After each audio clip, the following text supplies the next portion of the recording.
So I own 10 different bikes, but how do you know which bike you should choose based on where you live, the type of trail you want to be riding, or even your riding style? Well, this video is for you. I have to go up that. Ah, perfect.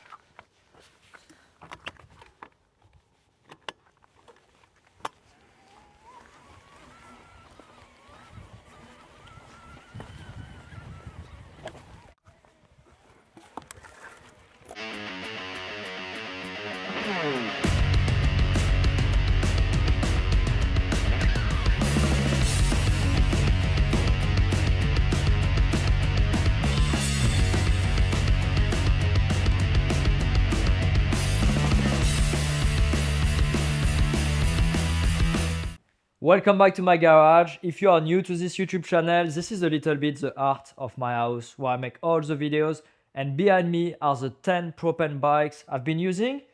In this video, I'm gonna tell you everything about each of them, starting from the left, going to the right, for what type of trail I use them, when I like to use them, what I particularly like about this bike, what I wish was a little bit different, as well as some of the changes I've done. Let's start with the Spindrift. So the Propain Spindrift 5CF is a pretty special bike to me, but also a very unique bike for the market. There's not many brands out there that make a bike that's got 180mm of travel, front and rear, and is as versatile as this one. You can literally make this bike a rampage bike, a freeride bike, a bike park bike, or a trail bike. So this particular setup that you see right there is my enduro setup. That's the bike I'm gonna be using to ride the steepest, gnarliest trail while still pedaling to access them. It's a bike that is super easy to ride, but also very stable. So it is playful, at the same time it feels really safe because it's quite long for me. It's got a 460mm reach, and I really like that because that gives me the confidence as soon as I want to go fast. But at the same time, because of the mullet setup, low bottom bracket, the bike still stays very easy to maneuver, very easy to turn and jump.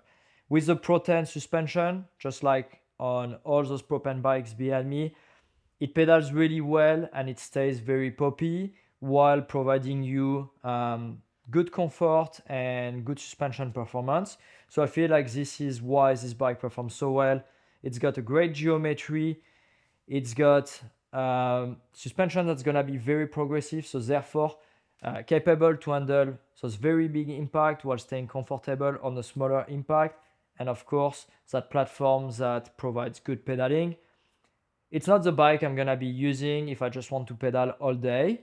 It's really a bike that's gravity orientated, but still pedal really well. And this is why it is so popular across all the customers from Propain.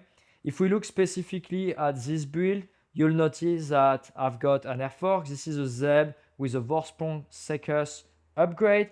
And I also run the Telum shock, so the Vorsprung custom shock. I've got a 450-pound spring. The reason why I went with the Secus for the air on the front is because, as I mentioned, I like to adjust that bike for the different type of trails, the different destination I go to, and being able to pump a few PSI makes it incredibly easy. On the back, I've got the Sprindex, but overall, I typically don't adjust the rear shock as much as I do adjust the fork. In terms of wheels and components, you will see it's very similar to a lot of those other bikes, but I've got the trusted Noble Signature 38 carbon wheels on the Project 321 G3 hubs. Tire is very important. Right now, I'm running a DHR2 downhill casing on the back, Asagai downhill casing on the front. It is quite heavy, but that's gonna give me a lot of reliability, great performance when I ride very difficult terrain or even take this bike to bike parks. But if I was to pedal all day and go to a destination that is less demanding for the material, I'll probably be running lighter tires so the bike will pedal better. And I think this is really why I like this bike so much, is because it can really do everything and it does everything well. If I had to have only one Propain bike, that'd probably be this one. This is my Propain Trickshot. As you can see, it's a hardtail 26-inch wheel. It's made for dirt jumping, to go on a BMX track, a skate park, even in the street. Some of the Propain riders use it in slopestyle, like they did a few days ago during Crankworks. And myself, well, I don't use this bike very much at all, but I want that to change. Why? Because I believe that dirt jumping or riding a BMX track or pump track is an amazing way to gain skills that are gonna transfer on the other bikes behind me. For that reason, I chose a size large just to give me a bike a little bit more stable, a little bit easier to ride, and also because I don't do tricks, I don't really need the bike to be as playful. I just want it to be a bit more stable and a bit closer to the other bikes like the Spindrift behind. Obviously, it's got 26-inch wheels, 100mm travel fork on the front, only one rear brake, and flat pedals. So stay tuned on the channel to see more of me riding this bike. So the Propain Eugene. This is actually a bike that you don't see me ride that much, but it is one of my favorite bikes from the range. It is my lightweight trail bike, 130mm on the back, and I actually bumped up to a 150mm front fork. This is actually a lyric with the same Cycus, so Vorsprung upgrades. It's that enlarged negative air chamber, same as I have on the Spindrift. So the reason why I like this bike this much is because that's the only 29er bike I own. So big wheel on the rear and on the front. This is the bike I use to ride with my friends, to do social rides when I'm not pushing my riding and I just want a bike that is very efficient on the uphill and still super fun on the downhill. The reason why it's fun on the downhill, despite having a big wheel, it's because it's got less travel than my other bike. So it is less capable, therefore you go a bit slower, but it feels very light, it's got a low center of gravity, and it still has a very aggressive geometry that makes the bike very capable if you want to go fast on it, but at the same time, it stays very easily to maneuver. You can turn it around super easily, it jumps really well, and yeah, I really enjoy the fact that I got less travel, and therefore the bike is a lot more responsive. I get more feedback from the ground, and some of the changes that I've made to make this bike still perform as best as possible on the downhill. I've got the Vorsprung tailham shock, so I've got the advantages of a coil on a small travel bike. I've got the Rimpact right there that removes some of the feedback I get from the ground and therefore makes the bike a bit more comfortable. I've got, the same powerful Ace Dominion A4 brakes that I run on the other bike. I've got strong wheels, those are Noble TR37, but I have some fast or fairly fast rolling tire, the Maxxis D-Sector. I'm actually thinking about putting a Maxxis Recon on the back to make the bike even more pedaling efficient. But those tires have been awesome. They roll really fast and still grip a lot. So yeah, this is honestly one of the bikes I enjoy to ride the most because it is quite a different experience than my Spindrift. They feel very apart from each other, and that's why I like it so much. By the way, if you are considering purchasing one of these bikes, well, now is the time because Propain just gave me a 15% discount code on the European website. It works for the next 2 weeks on the Spindrift CF, the Eugene, the Tyee Trail carbon or aluminum, the Shresh SL, and even the Terrell. Make sure you use the code REMI15 at checkout. Gravel bike. I bet you didn't see this one coming. So this is the Terrell, Propain's first ever gravel bike. It came out a couple of years ago at Sea Otter Classic, and I was down there.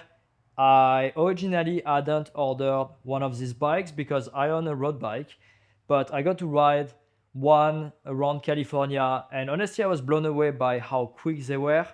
So I ended up getting one, and so did my wife, and we've been riding those bikes a fair amount. As you can see, I run flat pedals, and that's mostly because I don't use it as a proper gravel bike, but more as a city or commuter bike. It's been really fun. To make it even faster, I've done a couple of upgrades. As you can see, we've got some Noble HR35 carbon rims on the Project 321 G3 hubs. Those are like the gravel version. I've got some Maxxis River, so really fast rolling tires. And also a couple things. I've got obviously the feedlock mount for the water bottle, but I also have one for my phone. Pretty cool when you're trying to ride around the city and figure out where to go. So it just clips on this mount right here. And yes, this bike has been super fun. Let's talk electric bike. This is the Propain Stretch SL with the TQ HPR 60 motor. So this is my lightweight e-bike. Essentially, it's like a small Tyee, but with a motor. This bike is super playful. It is a very different experience than riding the Econo 3. We'll talk about it at the end of the video, but this is a bike that you have to be fairly smooth, you have to be precise, and it wants to play. 150mm travel on the back, 160 on the front, mullet or 29er. Mine is set up as a mullet. I really enjoy it because it actually rides very different from the Econo, and I've done a few modifications though to make it match my style a little bit more. I like bikes that are fairly long, so I'm 5'7". This is a size medium, but I use a works component reach adjuster to make the reach 5mm longer. As a result, it also adds 10mm below the head tube, which makes the bike slacker.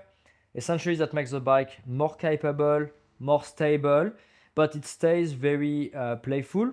Also, in order to be able to ride more comfortably, steep and long descent, I run a taller handlebar. This is a 50mm rise bar from OneUp. Same bars as I run on the Spindrift, but on the other bike I typically run 35mm, but for this specific bike I needed to be higher. That's why I went for the 50. I've got the same wheel set than I do have on the Spindrift. Overall, I use the same tire, but right now, since I'm less concerned about rolling resistance, I went for high roller 3 to have a tire that's gonna really dig into the dirt. And a big change for the suspension, this is a RockShox Zeb, 160mm of travel, but instead of having a Secus, since I'm not concerned about the weight, I went for a Smash Pot, which is the coil conversion that Vorsprung offers to change your air fork into a coil shock. The idea is to get a fork that's gonna be more comfortable while still giving you support on the R sheet with the HBO hydraulic bottom out. Yeah, that's about it. On to the next one. I think I'm missing something. Don't worry, Vorsprung Suspension is sending me a new shock very soon to build my Spindrift Park Edition. This is not actually the Park Edition, it's just the exact same Spindrift 5 CF than you see here, obviously different color, but I wanted to build this bike as a mini downhill bike or like a bike park weapon or more like a free ride setup. As you can see, I've got no dropper post, I've got a 7-speed cassette with a Shimano Sen transmission that I got on Jenson USA, by the way, so make sure you check out the link down below. We've got also the rim pack, same rim pack as I use on that other Spindrift, but on this bike, because I'm gonna be using it to do more jump, to work a little bit more on my style, to pop around and to be a bit more playful in the air, I might throw some flat pedals, especially when I go to the Kamloops bike ranch. And I feel like the rim pack is gonna help me to keep my feet on the pedals a little bit more easily. Talking about rim pack, obviously they do the chain damper, but they also do the tune mass damper, which the idea is to limit vibration going through your hands. Only downside of this device is that it adds a little bit of weight, but because this bike is more of a bike park setup, I'm not too concerned about pedaling it at all. So I'm stoked to try this on this specific bike. I've been using it on my downhill bike and I see some real benefits, so I look forward to have it on a bike with a bit less travel. Other things that I've got a Smash Pot. This is something I'm excited to try because I'm gonna be doing some shuttling with this bike and a bunch of bike park laps. So I want to see how the Smash Pot benefits me in terms of comfort for my hands, because that is the biggest struggle I have when mountain biking, is how much discomfort I get with vibration. So hopefully that helps me. And it's gonna be interesting to do some back and forth between Smashpot and, Secus and Smashpot. We've got the same wheel set. Everything else is pretty much the same. Yeah, I'm excited to finish the build of this bike and get some riding on it. This is the type of bike that got me into mountain biking. It is a downhill bike. The Propain Rage 3CF is a bike I'm gonna be using mostly when I go to bike parks, sometime when I shuttle, but the type of trail I ride has to be fast and rough and has to require this much travel. It's a bike that's made only to go fast downhill. Obviously, you don't pedal it at all. You take the chairlift or a truck. And when I go to Whistler, when I go to bike parks around the world, most of the time, that's the bike I want to bring with me. 200 millimeter of travel in the rear, in the front. Mine is set up as a mullet, but you could go 29er if it's your thing. And one thing I really like is that you can change the length of the chainstays. I run it in the short settings, 445. I like that because it's playful but still stable and it's consistent with my other bikes. So that gives me always the same feeling when I go from one bike to the other. As you see behind me, there's a lot of bikes. Sometimes going from one bike to the other can be a little bit difficult. So when I change the least amount of things, it makes it a little bit easier to get comfortable quickly. Most of the World Cup racers, when they go to very fast tracks, they want even more stability so they can run the chainstay on 460 millimeters. But myself, it's not what I'm after. Some of the modification I've been doing to this bike is that I actually added some weight. Right down below the bottom bracket, there is an extra kilo or 2.2 pounds, which I feel like helps me to keep the bike on the ground when it's really rough, gives me a bit of confidence that the bike is gonna stay in line on some rock garden, on some routes. I don't really feel the negative of the extra weight in the air. I feel like the bike still stay very easy to move around, and that's mostly because the weight is placed super low.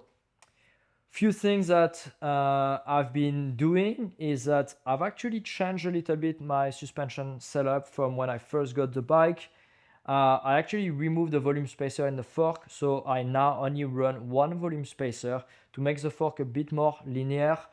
I've got the Secus, and the idea is that I'm trying to make this bike as comfortable as possible so I can handle longer and rougher track. So right now I'm playing with the suspension, trying to get it a little bit more linear so I don't smash into a wall. I'm riding a little bit more compression to also avoid that the fork dives too much into those bigger compression. And one thing also that is new from my last video on this bike is that I've got the all new Maxxis DHX with a new downhill casing. So this tire is a completely new tire.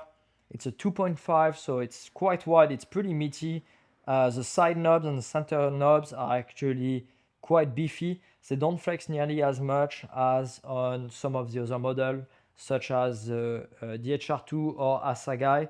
I feel like this tire works really well when it's dry, when it's really rough and rocky, and it will be also a great tire for e-bikes. The new casing offers a ton of support and a really good rim protection. You are able to actually go down in tire pressure by between 2 and 4 psi. So right now on this bike, I only run 24 psi in the rear in the Whistler Bike Park and 21 psi on the front. Some of the World Cup racers also run as low of tire pressure, even though they are heavier riders than I am. I've been super stoked on how the new casing feels, and I think this combo DHX front and rear is probably gonna be my new top choice for riding downhill in dry condition. Other few things that we got on the bike that is not stock is the rim pack, as well as also the rim pack TMD on the front. Obviously, all my bikes are custom. You can buy them like that, but on the Propain website, you're able to customize and change and choose through a bunch of different options. But yeah, I've been super stoked on this bike. It's always pretty special for me to ride a downhill bike because it brings me back on why I started mountain biking in the first place. The famous Propain Tyee. One of the most common questions I get is, should I buy the Tyee or the Spindrift? That's a great question. This is a trail bike or light enduro 160, 170 travel, either mullet like mine or full 29er. I would say that this bike is lighter and pedals better than the Spindrift, but is not as capable. When you ride the Spindrift, it feels like it's more solid. It feels like you can do more laps in the bike park. This one is a little bit more flexy. It is more made to pedal than just to smash downhill laps. So for me, if I was to live in a place where I pedal a lot and can only have one bike, this would be it. That's a bike that is very capable, super fun to pedal, and that can really do it all. But for where I live, where the trails are extremely demanding, they are steep, there is massive compression and big drop, I would say that my top choice is still the Spindrift. If we look at this one, I've got 170 on the front, 160 on the rear. Mullet, as I mentioned, we still have the obviously custom shock, the tail from Vorsprung, as well as the Seekers upgrade. I've got a 35mm rise bar. I didn't go as extreme as the 50mm rise bars that I have on the Spindrift, mostly because the reach is a little bit shorter. This bike is also more playful in my opinion than the Spindrift because it's a bit smaller and shorter for being a size medium as well. As a result, I'm not as comfortable once I go fast. So on top of having less travel, it's also smaller, therefore more playful, but less capable. I think it's a great bike though for most people around the world because realistically, most people don't ride trails like we have here in Squamish or in Whistler. This place where we live is pretty extreme. So for where you are riding on your home trails, whether it's in Europe, in California, or anywhere else, this is probably a better choice for you than the Spindrift unless you spend a lot of time riding the bike park. Oh, sorry, I got excited here. We've got another Tyee. This is the Tyee Trail though. Same front triangle and rear triangle as the Tyee Enduro that I just showed you, but we've got a different linkage, meaning that you have to use a shock with a smaller stroke. As a result, you lose about 10mm of travel and the suspension becomes a little bit more linear, which is better if you run an air shock. The reason why I prefer the Tyee Enduro over this one is because the weight is the same, but essentially you get a bike with a bit less travel, so 150 rear, 160 front, and it's gonna be a bit steeper at tube angle with less support on the suspension, which means that it's not gonna be as capable, but essentially it's gonna be the same weight. So for me, easy math, I prefer the Tyee Enduro.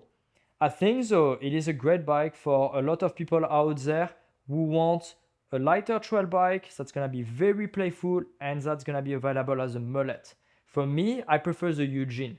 For that type of riding, when I want something that's light, that's pedal well, a bike that's gonna be fun, efficient, I prefer to run the full 29er on the Eugene, also because the geometry gives me a little bit more space. The size medium has a longer reach on the Eugene than it does on the Tyee Trail, which is why I prefer the Tyee Trail. But if you want to run a small wheel on the bike, this is the bike for you. I think it's a great option to have. But among the 10 bikes I have, if I have to lose one, that'll be this one. And the best for the end, the Propain Econo 3. This is my heavyweight e-bike or full power e-bike. It's basically full speed up, full speed down the mountain. It is incredibly capable, of course on the uphill. It's got the Avinox M2S motor, 1300 watts of peak power, 150 Newton meter of torque, and I've got the 800 watts per hour battery. Obviously, you can configure all of that on the Propain website when you order one of these bikes. You can change the motor, some of the features, some of the add-ons such as the different screens, the different charger, but I have done a very complete video about this bike, so make sure you check it out in the channel. I use that bike a lot. I use it because it is so fun uphill, but mostly downhill. I get to basically ride this like a mini downhill bike, and I can pedal to the top of any trail within minutes and then have a blast on the downhill. E-bikes used to be fun on the uphill, but they were not nearly as good on the downhill. Nowadays, these bikes are incredibly capable. The geometry is super dialed. This bike is slack. This bike is fast. This bike is super quiet. There's not a single sound when you ride it other than the tires on the ground. And I have a blast. I run mine fairly stiff because I use it like a mini downhill bike, and I'm pushing my riding when I ride this bike. I want to ride fast, so I want a lot of support. So that's why I run a heavier coil, a heavier setup on my smash pot. I've got also the Ethos HD wheels. So those are the strongest wheels that Noble makes. And of course, downhill casing tire. I've got the large platform time pedals. Those are the Time Schisto. And one really cool feature that's pretty rare on e-bikes is that I've got a chain damper from Rimpact. This is about to come out or just came out, I'm unsure. But yeah, make sure you check it out. Like all of those products, there is a link in the description. So if you are interested, you can look down below the description and you might find some discount code or some affiliate link that support the channel. So thank you so much for that. I hope you enjoyed that video, and I hope that it answers all of your questions about the entire Propain range of bikes. If you enjoy it, make sure you subscribe, leave me a like, a comment. And yeah, that's it. Me, I'm gonna go ride now, and I hope you enjoy the video. I'll see you soon.